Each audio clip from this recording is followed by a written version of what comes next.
నరేంద్ర మోడీ గారి జన్మదినానికి మేము భారతీయ జనతా పార్టీ కార్యకర్తలందరూ కలిసి ప్రపంచవ్యాప్తంగా సర్వీస్ కార్యక్రమాలు మొదలుపెట్టాము.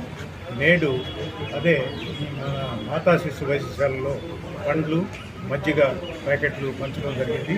అదేవిధంగా ఈ రోజు నుంచి 15 రోజులు అన్ని సేవా కార్యక్రమాలు దేశవ్యాప్తంగా జరుగుతూ ఉంటాయి. మేము 17, 18, 19లో డొనేషన్ క్యాంపులు కండక్ట్ చేస్తున్నాము. ఆ కార్యక్రమం ఈ సందర్భంగా 19వ తేదీ మేము blood donation camp Indira Priyadarshini law కాలేజీలో పెద్ద ఎత్తున కార్యకర్తలు డొనేషన్ చేసే కార్యకర్తలను సమీకరించి మన గవర్నమెంట్ హాస్పిటల్కి, ప్రైవేట్ రెడ్ క్రాస్ వాటికి బ్లడ్ డొనేషన్ ఇద్దామని నిర్ణయించాము. అదేవిధంగా స్వచ్ఛ భారత్ కార్యక్రమము, తర్వాత మొక్కలు నాటే కార్యక్రమము విరివిగా